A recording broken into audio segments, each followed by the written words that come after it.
strap into the party wagon and hold on to your pizza.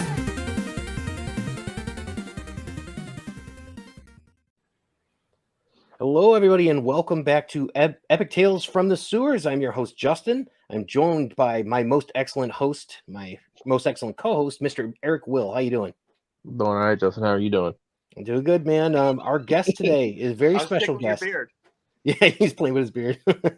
All right, you maybe have seen him on the TV series Ink Master, where he represented himself as the nerd shop for tattoos, which is right up our alley, Eric. The owner of a skate clothing company called Firmware and the custom shoe brand Bullairs, some of which we'll be talking about today. A very talented artist and a purveyor of nerd culture, Mr. Thom Bulman. Hey, how's it going? Good. Thanks Glad for to be joining here. us. Mm-hmm. So the big elephant in the room is that recently I saw your shoes on Kevin Eastman's feet. So Yeah, Kevin right. Eastman has a pair of your shoes, the Bullairs. He's got two pairs. 2 pairs. Yeah, Okay. so he's got a pair of Last Ronins that I made for another customer. When Kevin saw them, Kevin was interested in them. So I asked my customer, hey, can I give him a pair? And he's like, yeah, that's Kevin Eastman, sure. Yeah, exactly. Can't Who say would no to say that. no? Yeah, so I went to Granite State Comic-Con and I gave it to him there. And then that's also where I gave his wife, Courtney, the other shoes and some other stuff. And then I'm guessing by the photo that just was released a few days ago that Courtney had just given him the party wagon shoes, which was really cool. Yeah, that's great. It's hard to kind of explain your design of these things, but when did you first start doing these, the custom sneakers? Rewind a little bit. I'm a tattoo artist of 17 years, just now retired. But if you go back a year and a half ago, before that, I've always painted shoes, and usually it was like kind of how you see like a lot of people, they have a pair of Vans slip-ons and they'll paint like a design on because it's a white shoe. I did little stuff like that, or I'd have a pair of white leather shoes that I would paint up to look like a Captain Planet shoes, or cool. a certain Ninja Turtle, something like that. And when COVID hit, where are you guys based out of? Like, what states are you guys in? I'm in Ohio. Illinois, and he's in Ohio. Ohio. Yeah. So like in New York, when COVID, the shutdown happened, it was the first time in 15 years that I wasn't able to tattoo. Like, I had never even taken a week off from tattooing in 15 years. So they forced us not to tattoo for, I think, over 4 months. And at that point, I kind of I was trying to sell some stuff through my web store, like artwork, like every other tattoo artist in the world. And, it just wasn't making ends meet. You go from, doing very large, very expensive tattoos to, maybe selling 10 prints a day and a couple t-shirts. So kind of needed to pivot a little bit. And I had a friend, he goes by the name of Shoe Surgeon. His real name's Dom. He's from the same area that I am. We have a lot of the same friends. And he had said, hey, why don't you try, I know you're not doing anything right now. Like, why don't you, he does Shoe Surgeon, courses. Like, he teaches you how to make shoes, not just painting shoes, but actually they call it recon. So reconstructing the shoes, like taking them apart, using patterns, using sewing machines, and how to build the shoes. And I said, hell, what the hell? I got nothing else to lose. So I basically, took this month course, learned how to do it, and just ran with it. And the first shoes I made were the Wolverine shoes. And there was such a huge reaction from that. I was like, maybe I have something with this. Because before this, like you said, I ride one wheel, and I had a one wheel company, and it was called Firmware. And it was okay successful, but and then before that I had another company because I was in bands for years, and that was called Arm vs. Hand. And that was, have you ever heard of Drop Dead Clothing? Like Bring Me the Horizon used to. Oh yeah, yep. It was very similar to Drop Dead Clothing because I was a musician in bands and stuff like that. But I was actually just thinking about this the other day with a friend, and we were saying, I think those businesses weren't as successful as what I'm doing now, because I was literally doing something that a million people do. There's a million people out there that are making T-shirts of their designs and then selling to the public. Yeah. The thing that caught my attention with the whole sneaker thing is it was almost out of necessity. Like, I saw this, void, to me it seemed like Nike has just been like, I'm a Nike guy, but Nike has been very lazy in their concept designs and their themed licensing. They tell you, oh, this is the Marty McFly. It looks nothing like a Back to the Future shoe. This is the Homer Simpson shoe. It looks nothing like it. It's the laziest fan service shoes I've ever seen in my life. And I was like, they make assassins? Yeah, just all of them, just really lazy, really uncreative. And I was like, so I made the Wolverines in this class because I was like, if I could design a pair of shoes, this is what I would want them to look like. So as soon as I, filled that void, I was like, wow, I might have something here. Like, this is like, you always bitch about like, oh, somebody needs to do that. Well, at a certain point, you just got to go, I guess I'm that somebody and I'm just going to do it, and after that, I think the next shoe I did was like the Ninja, the actual first version of the Turtle Van, which was the Turtle Power back then, and that was more aligned with the movie Turtle, colors, colorway as they call it, and that just blew off, and like everybody was going crazy for that, and I was like, wow, I might have a way to, if tattooing doesn't come back, I could do this and maybe pivot to doing this. And for a little while I was kind of doing both. I was doing tattooing and I was doing that, and eventually, like, I'm sure you guys all know, with tattooers, after a couple of decades, your back gets really bad, and my back is now at the point where it's shot. So like, I used to be able to sit there and tattoo somebody for 10 hours, torturing them. And now I could only tattoo for about 2 hours, and then I'd either have to stop or take an hour or so break. And it was just getting to the point where it was just taking too long to get tattoos done. So I was like, wow, I think, a year and a half ago, I was like, this is the perfect pivot point to go into another career where I already have because I was blessed to be on Ink Master and Grudge Match, to have this built-in clientele, this built-in audience that already likes kind of the nerdy stuff that I do. I'm totally blessed because like they all came with me over to this new facet of of a career, and I just, it's been overwhelming and amazing at the same time. So yeah, so That's that was so the long answer to your question. I've only been doing the shoemaking process for about a year and a half. So if it shows you how motivated and I guess professional I am, that I've done all this in a year and a half. I first became aware of your shoes when I saw the Ninja Turtles version of like the Universal Monster ones. Oh It yeah, looked like they had like interchangeable pieces and such. Yeah, I always like that so stuff. Cool. It's fun. Yeah, and I mean, like, you could go between like the Vampire Donnie or the the Werewolf Leo, and I'm like, these are some awesome looking sneakers. Yeah, super fun. I love Universal Monsters, and I love their mashup in the 90s. So I thought it'd be a really cool Halloween drop this year, Oh yeah, absolutely. What so what's the plans for the new shoes? Because I know you had talked about some pre-order that you have going on. What's the deal? Yeah, so I mean, I got so this is the sample pair. So this is a Love little the Krang hat, by the way. Oh, thank you. Yeah, that's another one of mine.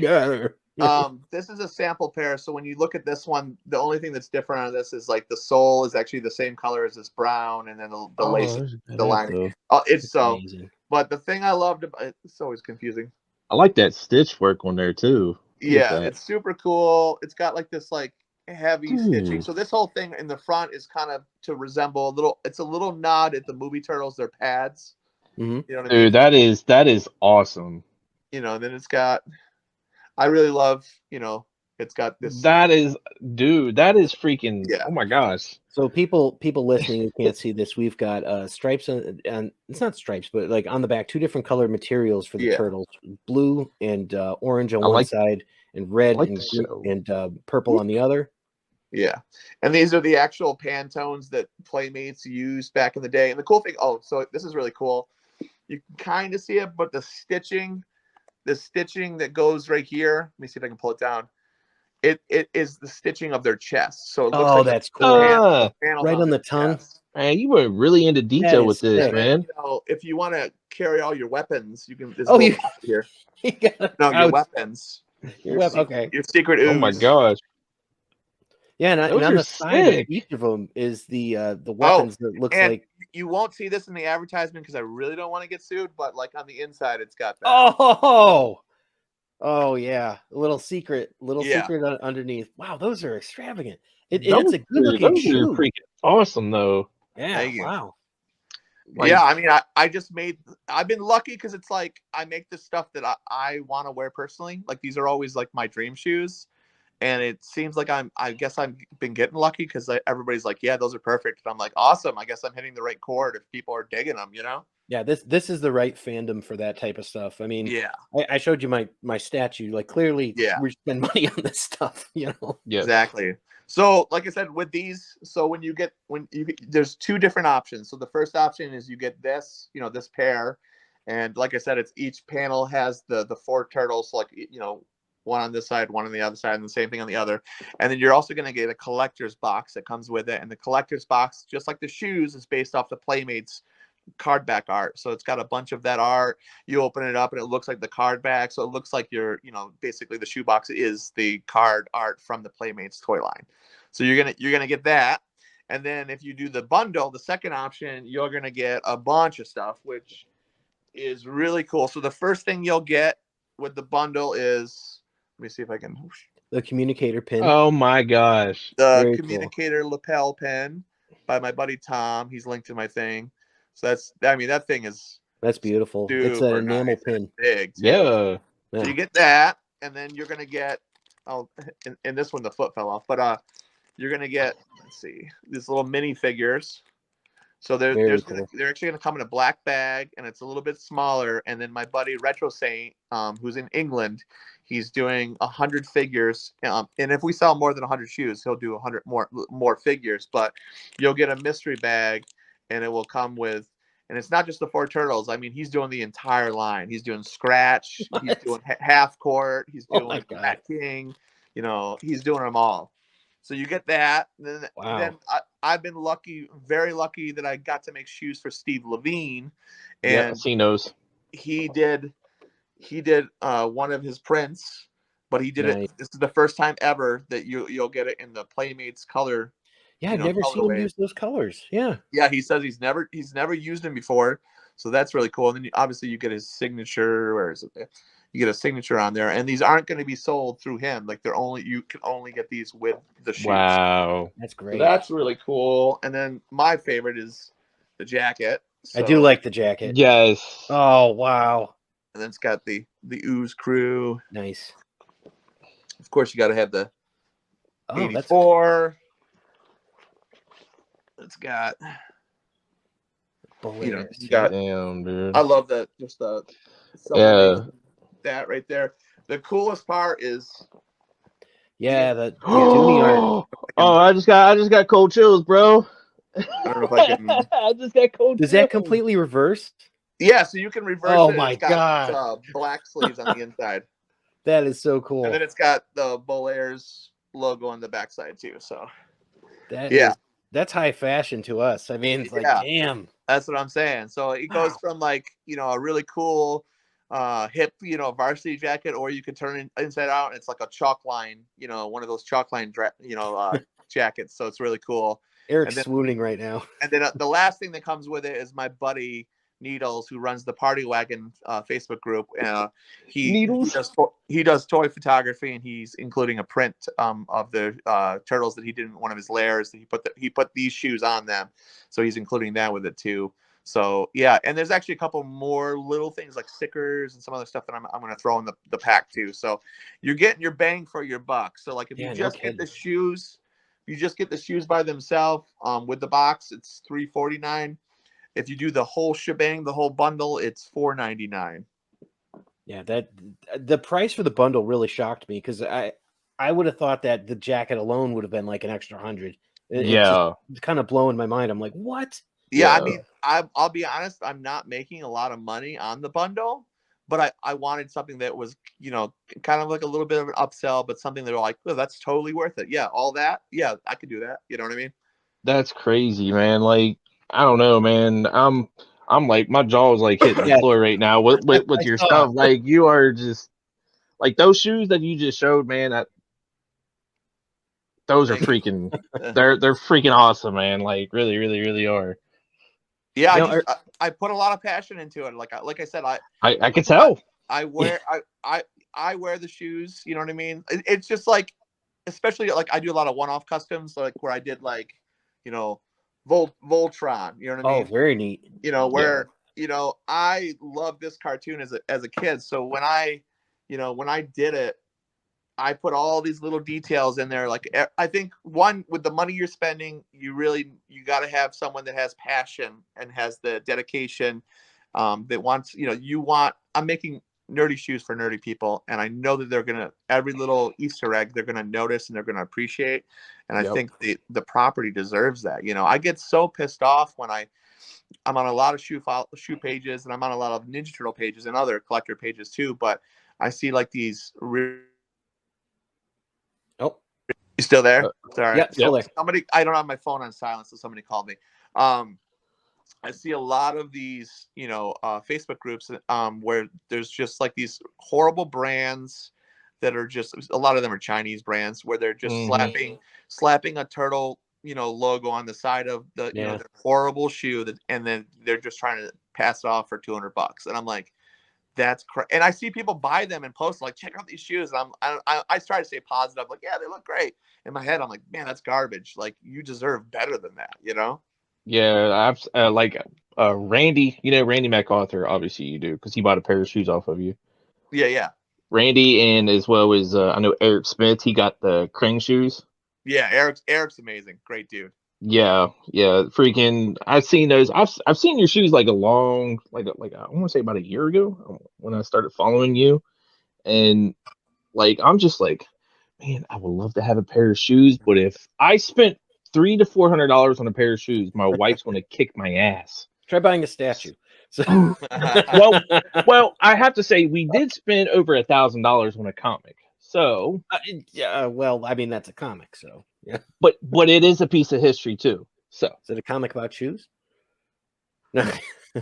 No, I think the most I've ever spent on a pair of shoes whenever I was in Japan was probably about $300 or $400.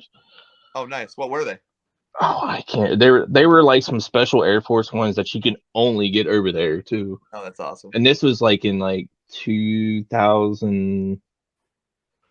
And I used to have all kinds of shoes from whenever I lived over in Japan. Plus, I was like in Dubai and Hong Kong and all the other places. Yeah, I mean, all of that market, their shoe taste is so exquisite, and so like they're on point. So like they put us Americans to shame because they buy. Oh yeah.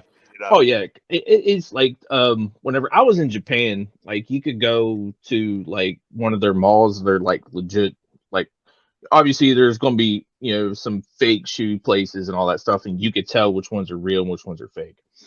And I used to go into like the real deal stores, and you're just like, oh my god, why do not we have this in America?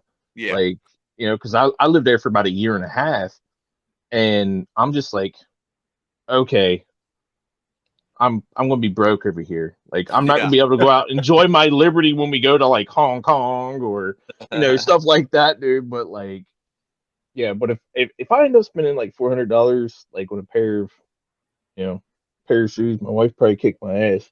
I mean, we spent $100. Yeah. And the whole thing. Well, I bought some Scottie Pippins, the Scottie Pippen 6s, all red. Yeah. And my wife, she's cheap. They were originally like $120, but we only paid like $12 for them because she had coupons and all this other stuff for them. So nice. That's how my wife is. Nice. My wife's the same way. I love it. She saves me money. Mm-hmm. Well, that's awesome. And I mean, hey, we're in the land of Chicago over here, so Scottie Pippen shoes would not last. Hey, Pippen was my man. I like Jordan. I like some Jordan shoes. I say probably my favorite one was the 16s. Oh, okay. Yeah, I'm like, I would say, I'm pretty classic. The ones are just hands down, like it's such a classic look, and obviously building hundreds of shoes now at this point and hundreds different, hundreds of designs. Like it's so versatile and it has so many options. Yeah. You can create something really cool and different every single time. What about the Air Force 2s? Did you ever pick up a pair of those? Air Force 2s? No. Yeah. I do like the Air Force 1s. Yeah. I think as far as running shoes, I like Air Max. Maxes, yeah. Yeah, I see you do like a lot of Air Max ones and the well, obviously you're showing Air Force One lows for that one set of turtles, which those are freaking awesome. That was going to be my question too, of what those were based on. So, so that's based on the Air Force lows. Yeah. Which one? These shoes? Yeah, those. These are SB Dunks. Oh, SB Dunks. Yeah. Okay. Yeah. So these are based off of. I have patterns from actually. Like I have a source that sells me his official Nike patterns that they use like in their actual offices. So I am able to get them built around, the actual official pattern. So it's pretty cool. And I'm an old school skateboarder, so I was very huge into SB Dunks for a long time. So I like that this shoe is the SB Dunk. Yeah, I for some reason I wasn't a big fan of the Dunks. Air Force Ones I was a little bit. Of course, you gotta have white ones and you gotta have the all black ones too. So, but yeah, those. I'm sorry, but those. I really like those. Out of all the ones that like you've done some amazing work, but I say those right there are probably by far my favorite ones right now, just because I got to see them, but also like the turtle shells. The cool thing is everybody just says how simple they are. Yes. Like they're very polished, like they could literally be made in a Nike factory. So everybody's like it looks show ready, and I like that. Absolutely. I mean, I like the like how you showed the details with like the front of their shell right here. Oh gosh. Like and the insoles too. Yeah, he does the insoles too. I love it. Oh, that's so cool.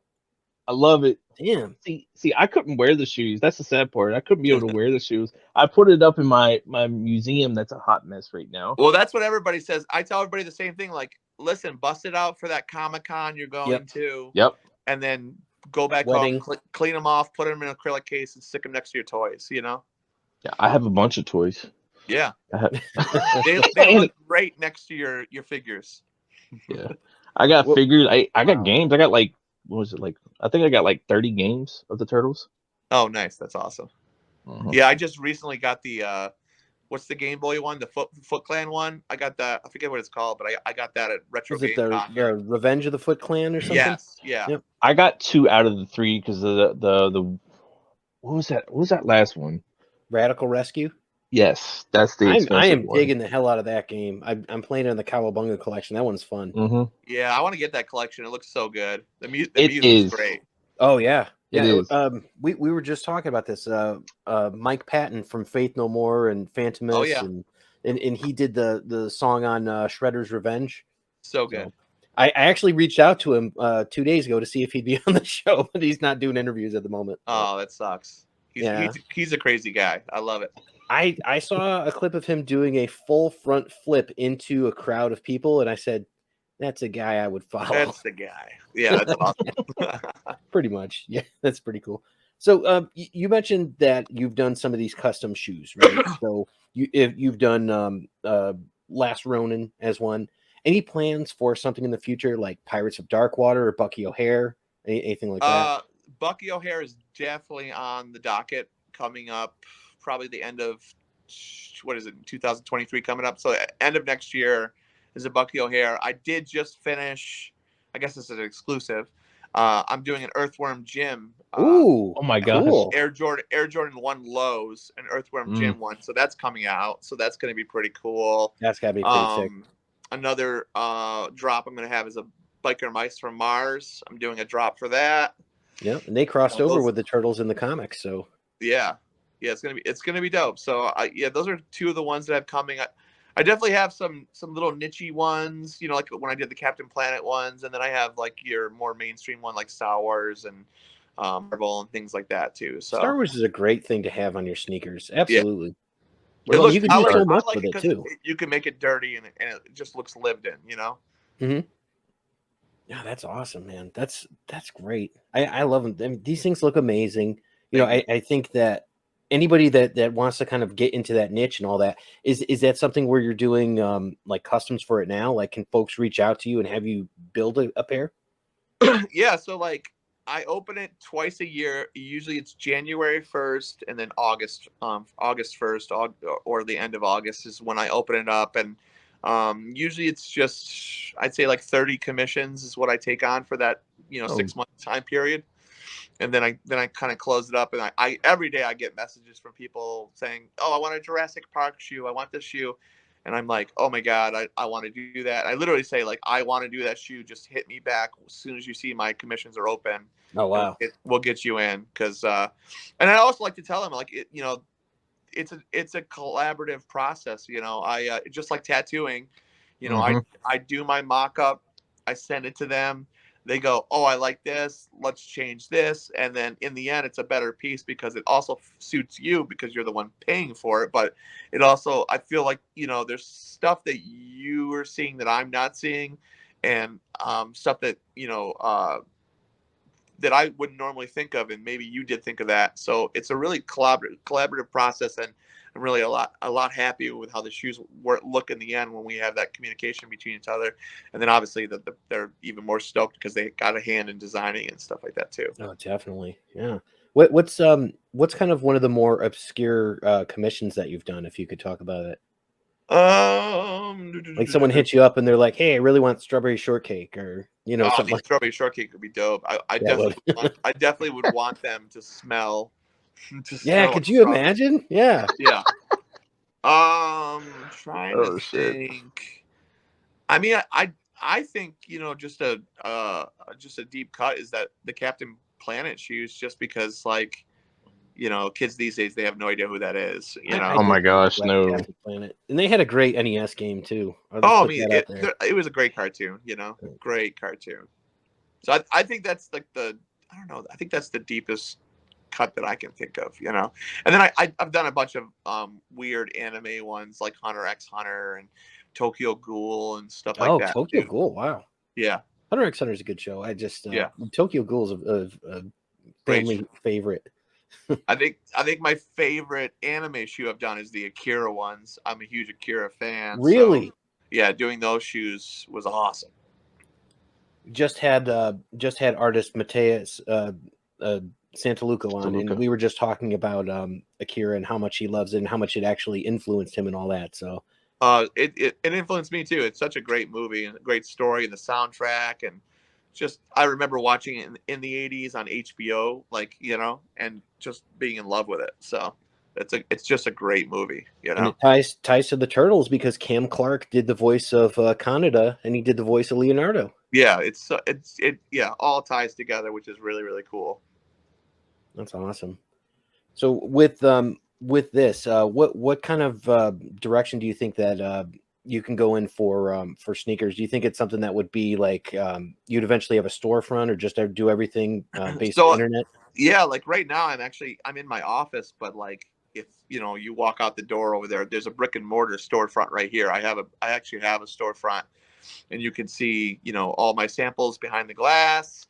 And then I have all my T-shirts and hoodies because I also do that stuff too.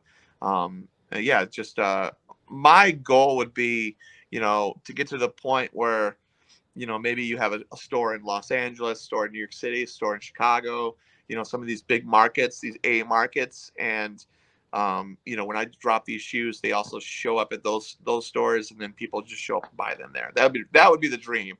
I don't know if it'll happen, but that would be the dream. And then on top of creating, what the shoes are going to be dropping, my hand is, I love the one-to-one shoes. I love being able to create just that one piece that I get to spend all my time on, put all the details, put all my energy, and then give it to the customer. That's got to be so satisfying. Mm-hmm. Yeah.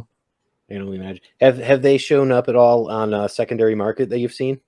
No, I don't think so, because I've known a couple people that in the Facebook groups that basically reached out to me and said, "Hey, I want to sell these ones because I want to buy your other ones." Oh, okay. That's kind of funny, but everybody else, like, from what I know, they've all just kept it because they were so happy with it.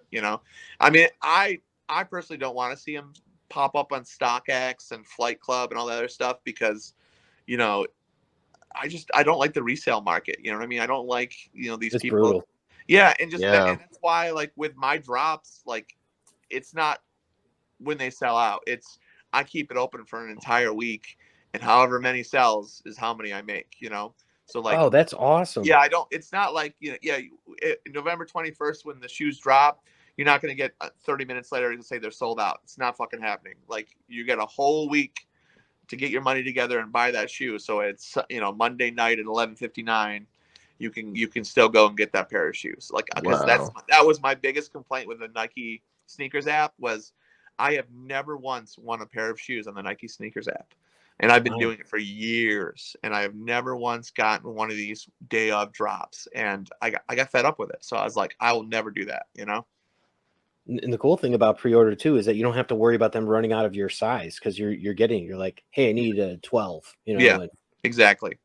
The only thing that does suck is, you know, if you order the wrong size, there's a good chance I might not have a replacement size if you want to go size up. You know what I mean? So sometimes I do, sometimes I don't. So how do the sizes run? Just standard kind of Nike size? Yeah, they're made to the actual Nike pattern. So if you wear a 9.5 and an Air Jordan 1, then this is going to be a 9.5 and Air Jordan 1. So just go to the store, try on your Jordans, and then you'll know. That's crazy. That's great. That's a good tip too. I didn't know if anyone knew, because it's one of those things where you do have a different shoe size when it comes to different make and model of shoes. So yeah, and then with the Air Jordan 1s, I mean these are SB Dunks, so they're a little bit wider, but with like Air Jordan 1s and Air Max 1s, they're more of a thinner shoe. Yeah, so I like the SB Dunks because they're just a little bit wider, so they're a little bit more comfortable on you. Where the Air Jordan 1s were made in 1985, they're not as comfortable as the later silhouettes. Well, Michael Jordan didn't have much of a, he was just a tiny little thing, and he didn't have a fat foot. Yeah. Eric, I got a question for you. If you had any particular design of shoe that you wanted to make custom, that you were going to do that, what would be your property or anything? Well, I mean, obviously. Are you talking to me? Well, I was going to ask Eric. So, what would be his dream shoe? Because he's a shoe guy. My shoe, if like, now I'm gonna go with him if he was designing the shoe. Yeah, that's what we're doing. I'm okay. So I'm gonna throw out a couple. To be honest with you. So Kirby, the original Fit Turtle, or AKA now Slash sneaker, or a Metalhead. Metalhead would be dope. Wow, Metalhead would be real dope. I've done a Slash. Did you see the Slash I did for a customer? I think I've seen the Slash, but I would be honest with you. I would like to see a Kirby one, the Fifth Turtle. That's an obscure one, so that's still pretty cool. So that'll be cool to see, because there's not a whole lot of people that know who Kirby is, and so obviously he's Slash now, but the people that do know a little bit of the history, they know about Kirby. They know, yeah. So Metalhead be dope too. He's one of my favorite yes. toys, and just the chrome and the shine to it would be real. And I like to do battle damage, so I'd probably put some dirt on the gear, make it look really cool.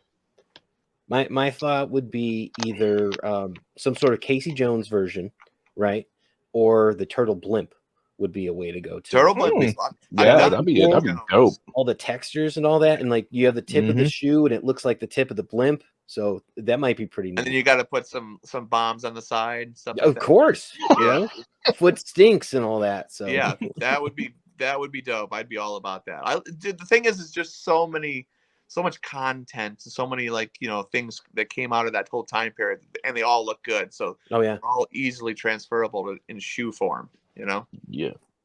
Yeah, and I mean it's so funny because you could like literally just go anywhere with it. You're like, I want to do Masters of the Universe. I want to do Thundercats. You do all this stuff. And somebody literally just hit me up about Thundercats and Masters of the Universe today. So and there's just a million ways you can do it. Like it's like a tattoo where somebody always goes, oh, I want a Mega Man tattoo, and I can go, I can do Mega Man 500 different ways, and it will look different every time. Well, let's talk about your history with tattoos and all that. You must have done your fair share of Turtles tattoos, right? I've done a ton. And then the last year of my tattooing, I really got in my prime. I got to do some really cool, like hyper realistic, ones. I did, Mikey with the pizza. I did Shredder from Secret of the Ooze. I've done. We had him on the show. Yeah, it's awesome. I've done my fair share. That's for sure. I've done the iconic, movie poster with all their heads are out of the sewer hole. Oh, I've that's done a good one. A realistic one of that. I was definitely right before I called it quits. I was doing a lot of hyper realism stuff, and it was super, super fun. Well, it seems like the movie turtles are pretty popular then for tattoos. Mm-hmm. Oh yeah. Yeah, I mean, the cartoon ones too. You know what I mean? But I really like bringing those to life on skin. Yeah, you had me watching all day the Ink Master, so I was looking at the style that you had and all that, and I was like, man, that's really cool. Like some of the stuff that we're seeing. It's and so I funny. can see the cartoons going really well with your style. Yeah, so I actually trademarked the word tattoons. So like for a long time in the community, if you said tattoons, a lot of people just heard that from me. You know what I mean? So it was like just cartoons and tattoos. Ink Master was fun. I don't personally think it got to showcase like really my potential, but I just use it as a big commercial. There's 8 million viewers every week that were watching you. So, and that one, the selling point for that season was I got to go on. I just opened a new tattoo shop, so I got to go on and advertise my shop, every week for an hour. That's awesome. Yeah. Okay.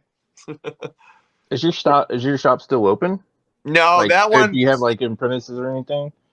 Yeah, so like that one, it was open for about 2 years, and then we had a situation with our landlord. The back room had a roof over it, and it ended up leaking really bad, and the landlord refused to fix the roof. Like he needed a whole new roof and said, I don't want to fix it, it's not my responsibility. Oh boy. So basically I was just like, I'm getting the hell out of here, and he let me get out of my lease. So at that point we moved it back here to Cortland, and I ended up the season after mine, there's a guy named Josh Payne, and he's the one that actually won Ink Master the following season. Well, I ended up opening up a shop with him here in Cortland because we're both from this area. So we ended up just doing like a private studio where it was literally like my booth filled with toys and then his booth filled with like Japanese samurai armor. Oh wow. 2 completely different people. That's wow. What a weird sort of deviation there.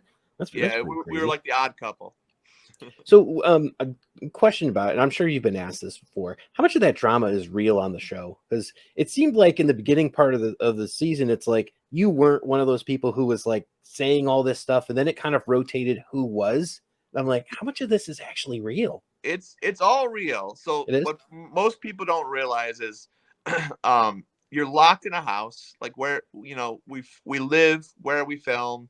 There's the studio is on the first floor where you do all the tattooing, all your booths, and then you go up to the third floor actually, and that floor is like the couch and all that area, and then on the other side of the wall is like this big giant open room that has all of our beds on the floor, just a mattress on the floor. They lock all the doors. There's no clocks. There's no TVs. They take away your cell phone. You're literally in prison. They hit you like The Shining. Yeah, if you want to talk to your family members, you have to go down to a secure room with a guard that basically watches over you while you talk to FaceTime with your wife. So like, here's a little, the producer of the show was also one of the producers of Jerry Springer, so they know how to get you to actually fight with each other, and also.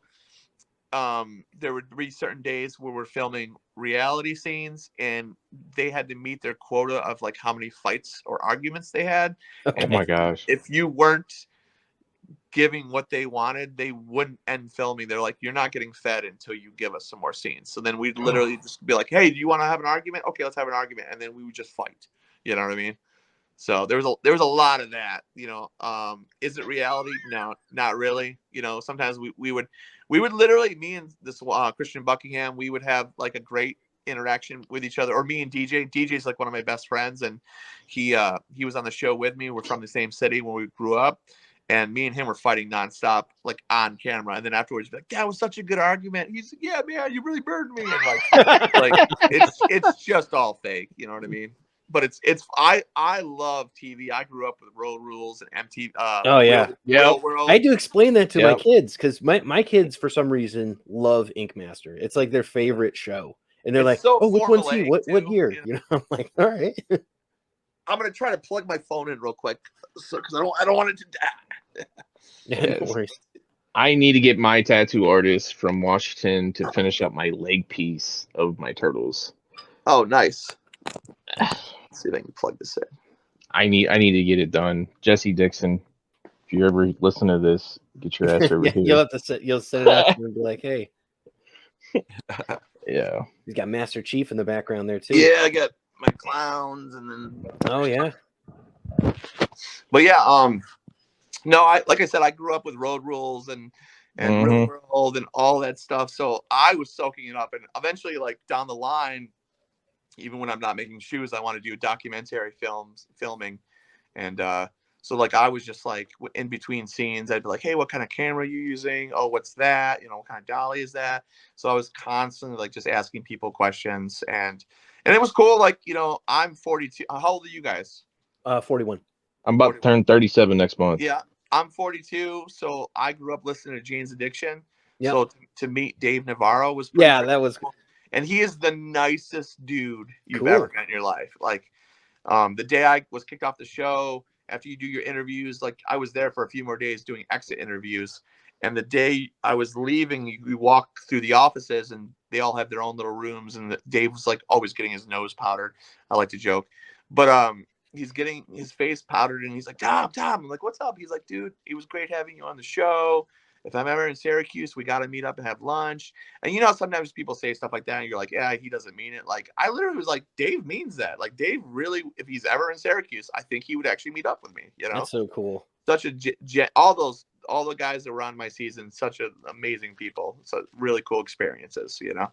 So you said you were a musician. Did you get to see Dave play at all? Or yeah, we got in the finale, we got to see Dave play the Star Spangled Banner outside in New York City. So that was really cool. That's awesome. And then like when we filmed the intro to the show, I don't know if you remember, but it looks like there's a bunch of like paint and splatter and all this paint and all this other stuff flying around. Do you remember the intro to the show? Oh yeah, I've been watching it all day. So yeah, so like that was like a whole day of filming, and that was really cool because it was like we were part of a music video, and I kept thinking, this is a Jane's Addiction music video. Or this is coming down the mountain. Yeah. So it was really cool. Just did you get to see Jane's Addiction back in the day? What's that? Did you ever get to see Jane's Addiction? No, I was gonna go to Lollapalooza one year, and I ended up not going because I would have loved to see them. I missed that. They didn't play the Lollapalooza because I'm originally from Connecticut, so you know we had Hartford and all that. So by the time they came around, it was like I think it was like Korn and Tool and Snoop Dogg were the headlines, and there was no Jane's Addiction. Just how long ago did you live in Hartford? I used to play in a band in Hartford, Connecticut. Oh, no kidding. About 6 years ago. So well, do you remember the band Shut Up and Deal? Were you a hardcore band? No, it was like a pop punk band. That's how I know Russ Lyman. Oh, okay. No, no. If I had seen you, I probably would have seen you at like the Webster or something like that. So, gotcha. Did you guys play Webster area? Yep. There was another small place we played there too. It was like a smaller, like little venue, and I can't remember the name of it for the life of me. But there's a couple good places there. But yeah, I love that whole northeast area. It's a great place to play and do shows. It was cool. I mean, we had like Toad's Place in New Haven, and all the other stuff. So I seen tons of shows back then. It was great. That's cool. Well, so what do you play? Usually it was bass guitar. In a few bands I played keyboards, and then in the very early years it was guitar, but I played guitar horrible. I'm with you. I play bass now because I'm done with it. I'm like, look, I don't want to impress anybody, and I'm not good enough at this point in my life. So yeah. I'm a pretty awesome bass player, but I'm a horrible guitar player. Just take away 2 strings and I'm phenomenal. Oh, that's great. And the other great bassist that we had on was we actually had the original Raphael on. Oh, too. Really? So yeah, Ken Scott, who is now a bassist as well. So he did most of the inside the costume stuff for Turtles 1 and all of it for Turtles 2. That's so cool. Yeah. He's also the guy that did the fellow Chucker. He was the guy doing the nunchucks. So, oh, really? Yeah. Oh, that's awesome. I didn't even know that. That's dope. Yeah, see all the nuggets you get on this show. It's fun, So with tattooing, Eric, you mentioned that you have turtles tattoos on your leg. I don't think we've ever discussed that on the show. Yeah, what do you got? Joe and Tell. Yeah, show and tell. You got to start throwing dollars at me, okay? All See if I right. can. I know it's that kind of show, but that's all right.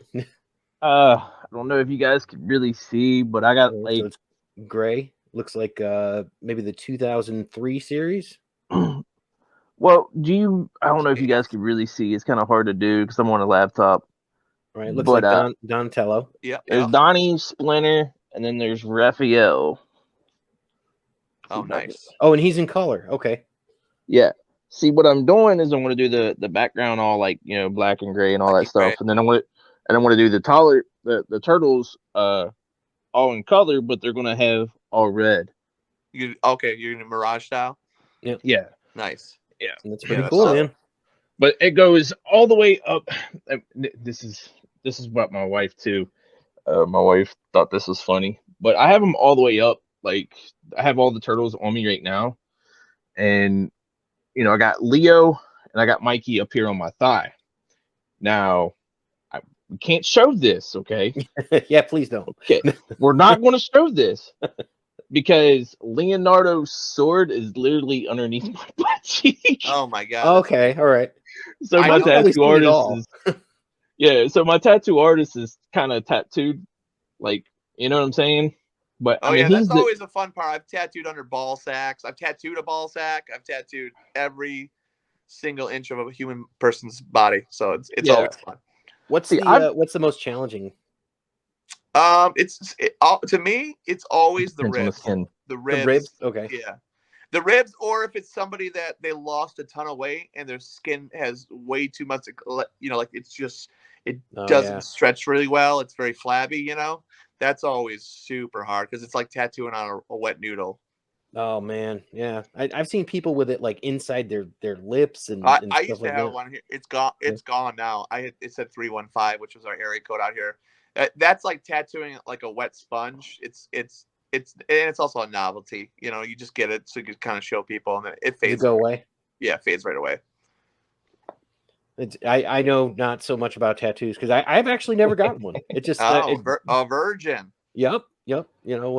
It's just that's it's never right. really. I'm done getting tattooed. This shit hurts so much. I'm Does done. it? Yeah. My kid suggested that I get because I'm a big fan of Jim Henson's A Dark Crystal, and I just haven't found the right one. I have a Skeksis on me. That's what I would get. I would get the Great Conjunction or something like that, but I just don't. It just hasn't happened yet.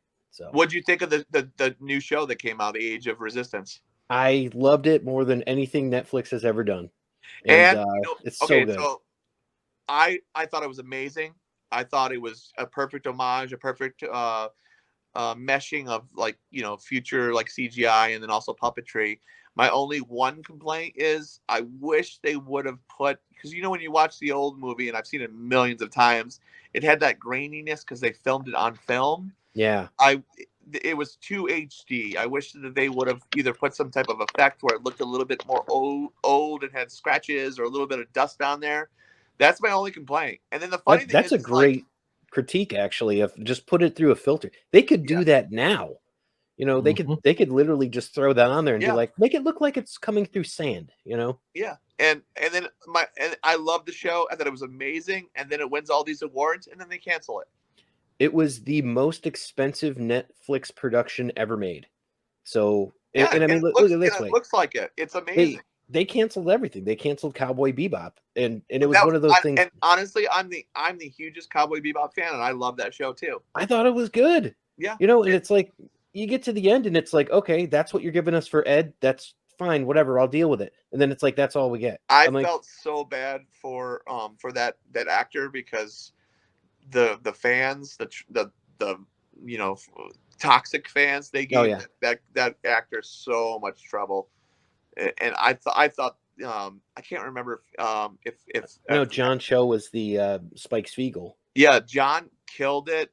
I forget who played Faye, but she was great. She was good. She was really good. Jet Black was amazing. Jet Black was how he should have been. It was my only complaint is Vicious.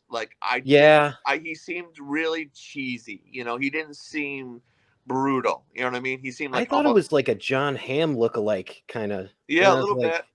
Yeah, but I mean, I get that for a critique, but I'm like, this is not a bad adaptation of an anime property. and the special effects were amazing. Yeah. Inside the ship was amazing, and it just goes to show you, like, the whole week that it came out, it was like almost #1 every day, and then. Yeah. Just because of the outcry from the stupid fans, they canceled it like less than a week later. It said it wasn't renewed for a second season. I'm like, the fans that always think they know what they want, but I mean, look at Masters of the Universe Revelations when that came out. Everyone's panning, oh, it's gonna be a stupid Tila story. Well, did you actually watch it? Because it was amazing. Yeah, you know? It was really good. And I mean, Kevin Smith knew what he was doing when he did that. And I actually like, the CGI show that came out at the same time. Mm-hmm. The little kids one, that show's great. Have you watched that one? Yeah, I've watched probably the first 5 episodes, and it's great. What shocked me was the way that they did Ram Man and Mechanic. Yeah. So I'm like, oh, this is really, and actually Cringer too. It's a good show, Great show. The animation reminds me of Troll Hunter. Oh yeah. Yeah. In throwback too, but not as the same. But you remember Reboot way back? I love Reboot. What was it? Those would be cool shoes, by the way. Reboot. Oh yeah, shoes? dude. I did. A while ago when I tattooed, I drew. What was the kid's name that had the red hat on? Do you remember that kid's name? Yeah. His name escapes me right now, but somebody requested that for a tattoo, and I drew it up for them, and they ended up being a no-show, and I was really bummed because I was like, oh my god, I really love Reboot a lot, That would have been so cool. Yeah. So I'm getting a Reboot tattoo, and yeah, that is fantastic. So let's see, we had talked about just kind of some of these things. We didn't get to talk about your favorite turtles and how you got into turtles, which is kind of our bread and butter. Yeah. What's your history with the turtles?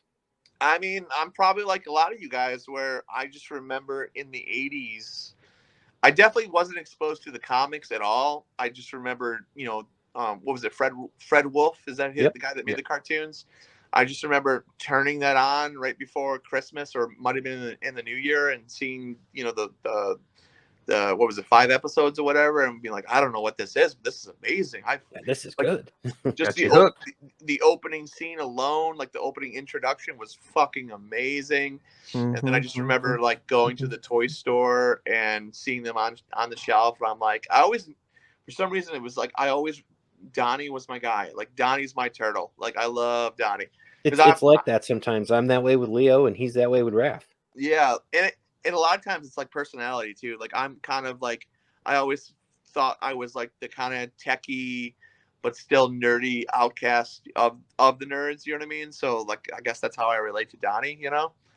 So yeah, I just remember going to the toy store, getting them, just looking at the packaging and just being in awe, because the packaging was just something you didn't see like that. You know what I mean? Just grabbed your attention. Yeah, I remember cutting those little bios out of the back. Yes. Like all the little cards that you had. Yep, I cut those too, for sure. And actually, like, I'd keep the card backs, and all the things would be cut, and I have those in a little pile, but I'd have all the card backs like stacked up, like, what I mean? No kidding. So you keep those too. Yeah. Yeah, they sell nowadays. Like, people are still buying those. And then I just remember after that, at any birthday and any Christmas, I was like, just give me Ninja Turtles. You know what I mean? So I just remember getting every vehicle. I think my favorite vehicle was the helicopter with the little punching hands. Yeah. Yep. Yeah, that's my favorite vehicle. I remember getting that, and I love that one. We had a guest on. I don't know if you are familiar. I'll show you the book. One of our guests did this sort of big compendium. It's called Rad Classic. Yeah, right? that book is great. I don't have one, but I've seen it in person, and it's a great book. Yeah, it's cool because it also has like everyone that they've ever done in it. So you can go like, oh, well, what did they make in 1992? Well, here's all of them in there. Like, and some of the stuff that was never released. Yeah, such a good book for sure. Yeah. So Donatello's your guy, which is great. In the movies, he was the skateboarder, so that's pretty cool. Yeah, and in the first movie I loved it was Corey Feldman that did the voice, so I thought that was really cool. I would say as far as bad guys, the toy wise, I was either Baxter Stockman or Scumbug. Those two were like nice. My favorite, and they're almost the same character. But those two are my favorite villains from the toy line back then. Yeah, Human Baxter in the comics right now is he's the mayor of New York and all that. He's really? my favorite voice to do out of all of them. Is I love doing Baxter Stockman. You just choose scenery. It's awesome. Yeah.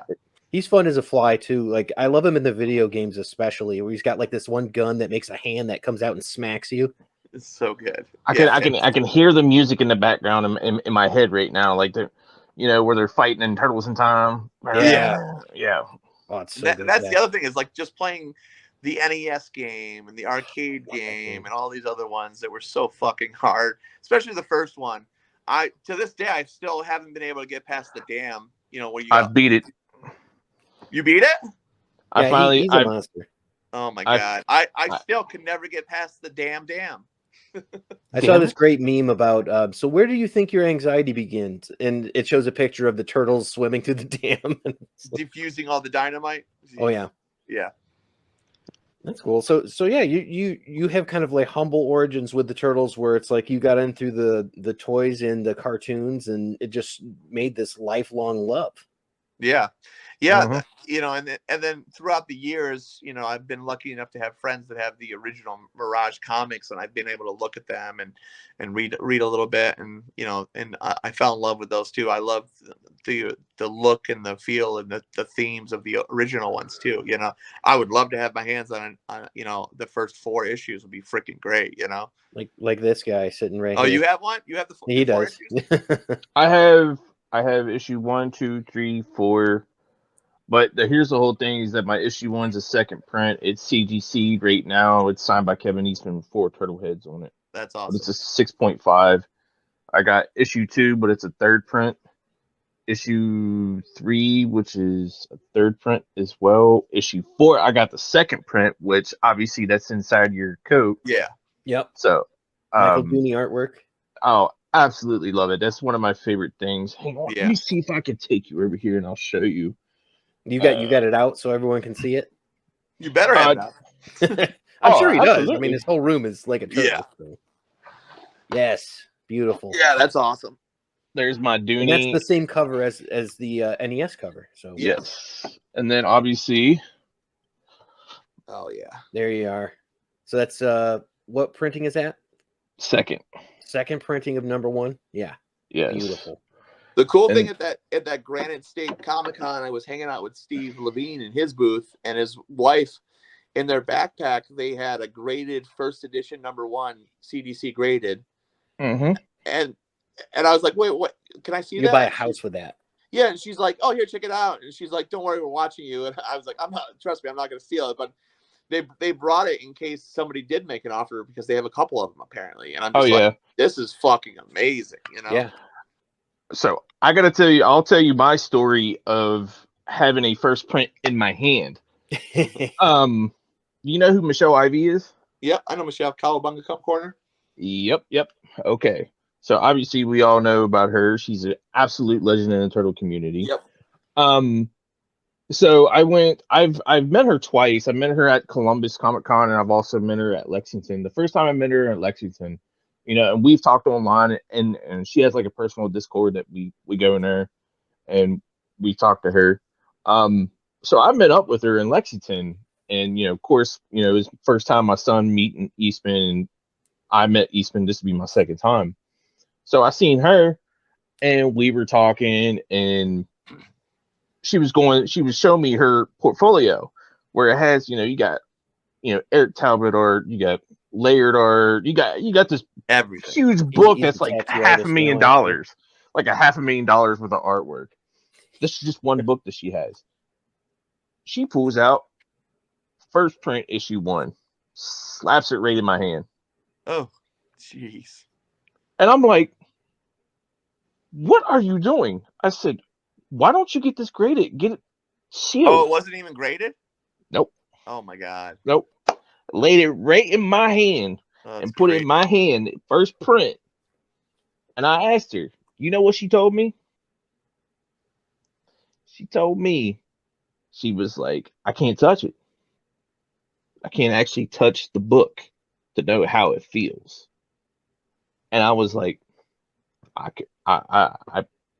I can't argue with that. That's why she's not getting it graded, because she wants to be able to feel the pages. I get that. Yeah, that's like that old episode of The Simpsons where they're reading Radioactive Man #1. Yeah, and they sterilize the tweezers to turn the page. Yep. No, I totally get that. I mean, CDG is great, but like you can't actually touch the things. You know what I mean? Do you want to have an extra copy? I mean, and plus, like, to be able to open it up and see that front cover where there's nothing that says it's second print or anything else like that, that's a truly special thing to be able to do. I get it. I will say, though, that particular book could literally buy you a house. Oh, so it's like first or a nice down payment on a really nice house. Yeah. Oh, yeah.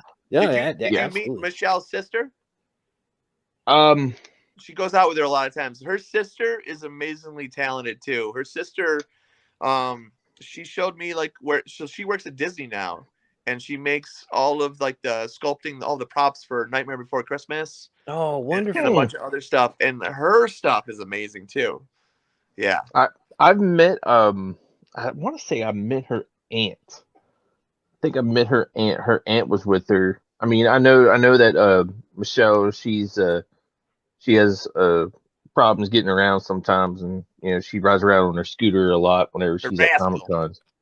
A rascal, yeah. Is that a rascal? Yeah, she is absolutely like amazing, and like she has no idea what she's done for the turtle community. I mean, she does, but she's just by far like one of the most humble people. Yeah, alongside with Kevin. Her when she was on that show about the Ninja Turtle Fanatics. The Toys That Made Us. Oh yeah. No, not even the Toys That Made Us. Fred Willard. Oh, the Fred Willard one is where I saw her first, and I was like, I don't know who this is, but this girl loves Ninja Turtles more than me. So and she was all in. So I was like, this girl's awesome. Yeah. I've known about her. I've known about her for years. Like, I remember hearing about her whenever, I want to say I was living in Pittsburgh, and that was like in 2009. Yeah. Like, I've known about her for years, and I have to say, finally meeting her, like, she's a freaking legend in the turtle community. Like, if anybody can put anybody in the turtle history, between, the original Mirage and whoever played in the movies and the cartoons, like, she's up there with them. I would put her in the same category as, like, if there's like a Hall of Fame for the OG fan, she's number one. You know what I mean? Absolutely. She's the first one. Absolutely.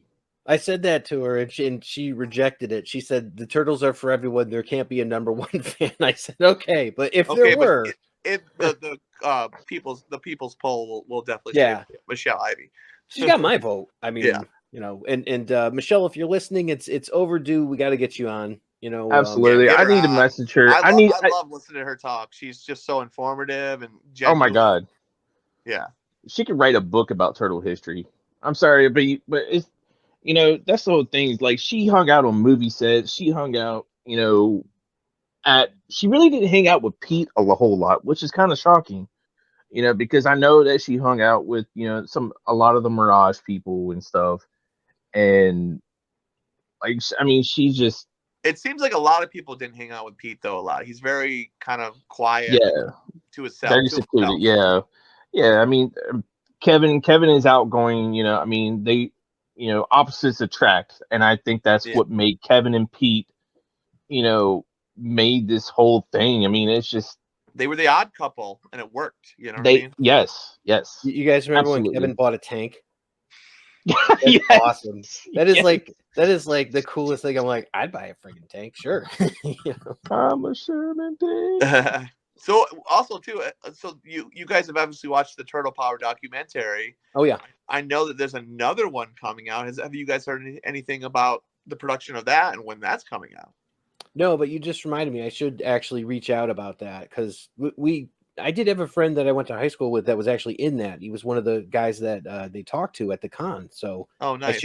I should reach out to the producer because the producer was actually a director of the last, not the Michael Bay, but some of the other Turtle stuff. Oh wow, that's awesome. So I was like, oh, cool. I should definitely talk to them. Yeah, because Steve Levine told me that they filmed a bunch of stuff for the Turtle Power 2 documentary, and I was like, Oh. I want to see this because definitely. I guess they're going to be talking more about the 2012 and onward, with some flashbacks and stuff too. But good. Yeah, you got Turtle Power right there. That was a great movie. I love I loved it as soon as, because it came out. I want to say it came out the same day after the Michael Bay movie came out, or the same day. Yeah, I think you're right. Yeah, I told my wife, I was like, this is something that I gotta get. Like, I absolutely have to get this just because of the simple fact of, I mean, it's the history. Yeah. You know? So I'm a creature of habit, and when I'm here in my studio, like working on shoes, I turn on stuff that I've seen a million times, because then while I'm working on the shoes, in my head, I already know what the scene is. You know what I mean? Mm-hmm. So like, I'm always watching the Turtle Power documentary because I've seen it a million times. I'm watching the Funko documentary. Have you watched that yet? Oh, I've not seen that. Making Fun. Look it up on YouTube. Just type in Funko documentary. It will come up. It will say it's in Spanish. It's not in Spanish. Just the subtitles are in Spanish. It's an amazing documentary. And then my go-to show that I've seen hundreds of their episodes is the Game Chasers. I don't know if you ever follow them. Game Chasers. No. The Game Chasers. Yeah, it's like American Pickers, but they just go around to flea markets and people's houses, and they buy video games, and then they have an offshoot one called the Toy Chasers. Oh, okay. Is this on Amazon? Okay. What's that? Is that on Amazon? It might be on Amazon now, but it's all on YouTube. I know that. Oh, on YouTube. Okay. Yeah.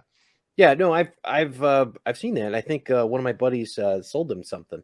I don't know if it made the show. So I watched that. I recently got into Ed's Retro Life, I think it's called, or Ed's Geek something. It's like this guy from Belgium, and he kind of does the same thing, but he's like, whenever he goes to, like, Ed does Mexico, and he goes in and he went to Mexico and he found all these really cool collectors, and I like to watch people go to toy stores and the cool stuff that they find and stuff like that. That's a lot of stuff I watch here. Go to Goodwill, you can find all kinds of stuff. We got a lot of good toy stuff out here in Chicago, man. I found one good thing at Goodwill, and it was a turtle clock. I don't know. Right now, like, my room's under construction because I got to do some painting because I just got some shelves done. Hang on, I'll show you. I got my 12-inch Hellboy at Goodwill. Oh, nice. That's awesome. Now, what do you get there? These shelves right here. Oh, wow. Pizza slices. Oh, that's dope. Yeah, that's really cool. See, as you can tell, I gotta do some painting and stuff. No, it's cool. But, like, as you can tell, this orange, purple. Is Chef Boyardee up there?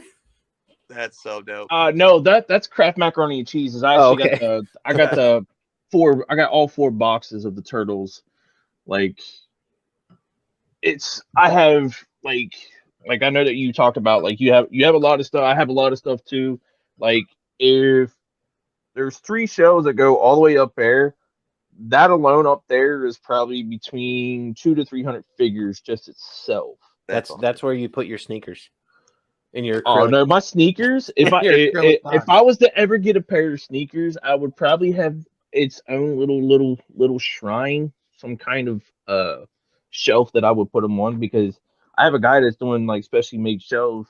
He's gonna end up doing, like, I have this wall right here where the art wall, yeah, that's cool. This wall right here, you know who Mike Ruth is? Doesn't sound familiar. He was at Granite. He won the belt. He won the belt. Oh, okay, yeah, yep. The big beard guy, him. Yeah. So this is, like, his artwork and stuff. Oh, wow. And this is, like, the Ronin that he did. Oh, Jesus. Yeah. So, like, this whole shelf this whole wall right here. Yeah. I'm gonna get it specially done, like, all the way down, and it's gonna have, like, a little thing where I can open and close, and I can just pin up this artwork. Oh, that's cool. Yeah, that's really fun, man. So, I have something like that in my shop. So I collect animation cells from the 80s and 90s. Ooh. Like, down one whole wall is, like, Captain Nintendo, and that's the ones that I bought. Yeah. I was happy. I got a Simon Belmont. Yeah, I got Captain N with his jacket and his gun. I got Beetlejuice. I got you got one too. Monster. I got Back to the Future, RoboCop. I got a bunch. You going through Animation Legends? That's where I got mine. I've been there. I haven't bought anything from it because I get really lucky and I go to toy shows and Comic Cons and I'll just find people randomly selling them for dirt cheap. So, oh, that's awesome. Yeah, I'm a big fan of Captain N. That's one I should have mentioned for shoes. That would have been fun too. Yeah, I would say that's a deep cut if you can do Captain N because like not a lot of people know, but I know about him or remember him. But I love that show. That was good. It was a comic too.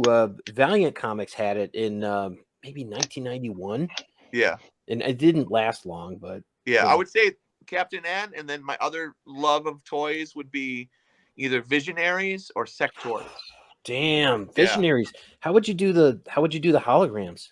I mean, I'd find somebody that does holograms and stick the hologram on there, man. And then you got to cover it, right? Yeah, that was my biggest complaint with the Super 7 Silverhawk toys is they made the Ultimates. They weren't chrome. They weren't chrome. How do you make Silverhawk with no freaking chrome? Did you get any of them? No, I never ordered them. That was the deciding factor. It's like you're not gonna. They're beautiful, but the Monstars, right, are really cool. And the big guy that they had, Monstar or whatever. Yeah, with he was great. With the throne and stuff, but he's not chrome, so it doesn't matter. No, he wouldn't have been chrome anyway. Yeah, I had the Buzzsaw guy, the yellow. Yeah, I and think everybody had that. He was like the throwaway villain that everybody had. I think I got him at a Nobody Beats the Wiz. Yeah, man, that takes me back there. Yeah, but that was my I love all of Brian Flynn's and Super 7 stuff, but that was the one where I was like, if it doesn't have chrome, I don't want it. No, yeah, I'm with you. I'm a big fan of the Super 7 Ultimate Turtles that came out, and I just picked up the Leo. Yeah, I got him. I've seen it. I've seen a couple of them in the background. Yeah, he's probably kicking around over here next to my Usagi. I'm glad. I love them. They look amazing. I'm glad I don't take them out of the box because from what I hear that they're wobbly legs and they don't stand up whatsoever. So someone said that about Leo. I don't think I've had. Yeah, I definitely did not have that issue with. Okay, you don't got wobbly legs. That's good. No, you're one of the lucky ones. Yeah, that's one of those things where it's like sometimes it's just the luck of the draw. And I wouldn't disparage anybody who got them because I've seen it. And if anybody buys the McFarlane figures, I mean, you got to glue those ankles for that thing to actually stand up. Yeah, just coming from the back, knowing the back end things, it's got to be so hard on that scale to have production quality, be so consistent across the board. So I give NECA and Super 7 and all those guys I give them a lot of support because it's got to be hard. You know what I mean? Because you could have 100 figures that are perfect and that one figure that has loose legs, and that one guy's going to yell more than those other 100 people praising you. Yeah, you hear more. That's the sad part about this business is that you'll hear more negative than positive. I mean, word of mouth is crazy. Yeah, that's really why I love. So I'm an administrator on the Facebook group, the Party Wagon, TMNT Party Wagon, with my buddy Needles, and that's the reason we really love that Facebook group page. Not to say all the other ones are bad either, because I follow them all. You check out Epic Shells. Yeah, that's our group. Yeah, and but I really love, especially our Facebook group, because everybody's so positive. We got really tired of being on a lot of these, not even just Ninja Turtles, but other Facebook groups where they're just so toxic. Yeah. Yes. I like that there's a lot of this big upheaval of people trying to be more positive, whether it's your group or the the TMT Party Wagon group. Everybody's coming together and just being more positive. Even if someone will post a Michael Bay toy on there, and any other group, someone would be like, screw that shit. And we're like, hey man, if you like it, that's cool. That's an awesome figure. Yeah, that's the whole thing. That if that's your thing, that's your thing. I was always told, if you ain't got nothing nice to say, then don't say it at all. Don't say anything at all. The problem with the internet, especially Facebook, is they feel like they have this microphone and everybody needs to hear their fucking opinion. And we don't care about your opinion. We don't want to hear it. Just if you got nothing nice, like you just said, good Eric, vibes only. Good vibes only, man. It's not necessarily your place to insert your feelings about this one particular thing. Yeah, and I mean, we go through that on a daily basis with people on my Instagram. If someone comes on there and they're talking shit, I'll either comment back nicely and just be like, listen, this is my platform. I'll say whatever I want. You know what I mean? And then if they're still coming back and replying with heat, then I'll just delete it and block them. You know what I mean? Yeah. If I'm coming on to their page and talking shit, then they could come back and say, hey, this is my platform. This isn't yours. Go on your platform. You know what I mean? So that's a really mature way to look at it too. Yeah. You know? That's good. And I mean, as a business owner, I mean, that's a great way to put a positive foot forward for your stuff and your art. Yeah. That's cool. Well, with that, since we're kind of running short on time, I have a couple links up here. I've got at bull_airs or official bull_airs or bullairs.com. Those are the best places for people to reach out to you.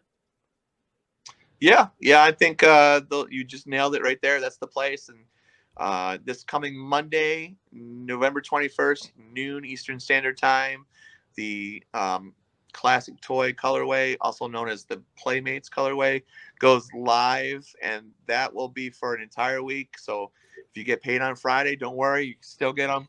And that will end on the 28th, Cyber Monday at 11:59. So is it a deposit or is it the full payment up front? It's the full payment up front, but we do have we take Afterpay. So like, I don't know if you've ever used Afterpay, but it breaks it into 4 payments, so you don't have to do all of it at once. Oh, cool. Yeah.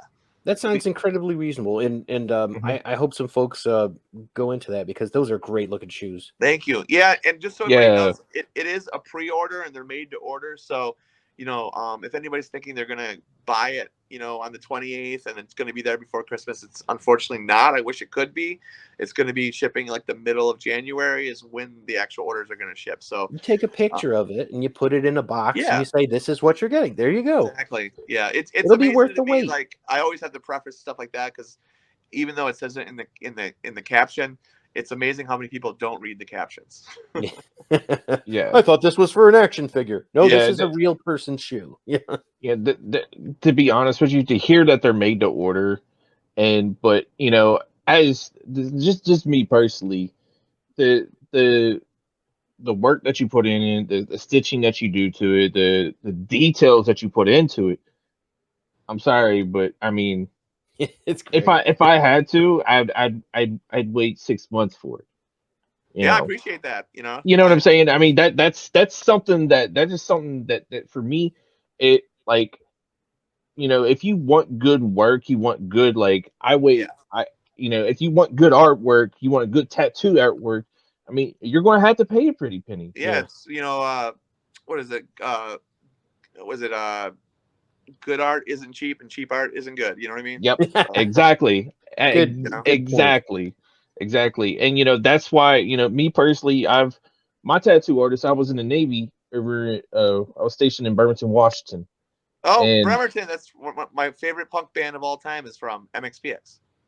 I don't know him. Don't know. Oh, my tattoo artist might know him. My tattoo artist might know him. They literally had, when they started in the 90s, they had a song called Move to Bremerton. It was like the theme song to that town. Oh, shit. Yeah. I always confused them and NoFX for some reason. Yeah. But, I was there. I went there and I got this one guy. He was an apprentice, Jesse Dixon. He was an apprentice. And I started out. Maybe that's why I remember that, because when you said the name, I think he tattoos MXPX. He might have, but I know he's tattooed. So cool. He tattooed this one guy in the NBA. He's not in the NBA anymore, but it was he actually played Pee Wee basketball with him. That's awesome. Yeah. But I ended up moving to Pittsburgh because I got out of the Navy because I moved to Singapore and so on and so forth. Long story. But I ended up flying him out to like Pittsburgh like 4 times. Oh, wow. And then after that, this one chick, she flew him out to like South Carolina like 2 or 3 times. And then the Lake Tahoe. And then, he just started traveling and stuff, everything. I mean, he does amazing artwork, and everybody has, I mean, there's a lot of great artists out there, and there's also a lot of not so great artists. Yeah. So, for me to fly, he's done a full back piece on my back, which that's about like close to 40 hours. I was gonna say 40 hours probably. And then he's did my leg piece. He did a piece right here and stuff, and he did one of my stars on my hips. Of course, But you obviously realize that he's worth it and quality. So and He's also did my wedding ring. Oh, that's awesome. Oh, that's cool. Me and my wife's wedding ring. So yeah, that's awesome. So like just going back to what you said, you know, like if you want it, you're gonna pay for it. You're gonna wait for it, and it's gonna be quality. You know. Yeah. Well, from what I see, sorry, top notch. I mean, the just what you show right there, and it's just like holy crap, like so much detail, so much Easter eggs too as well. Yeah. Look. Beautiful. Yeah, I see. Like that stitch, that brown stitch right there in the front by the check. Right there. That really just stands out to me, and it's just like, but it's just wow, beautiful. We'll have to get a picture that we can share up there on the. Yeah, they're right on my page. If you just want to grab them, there's some really. I got a photographer named Jesse Towers, and he does them all, and he kills it. That's perfect.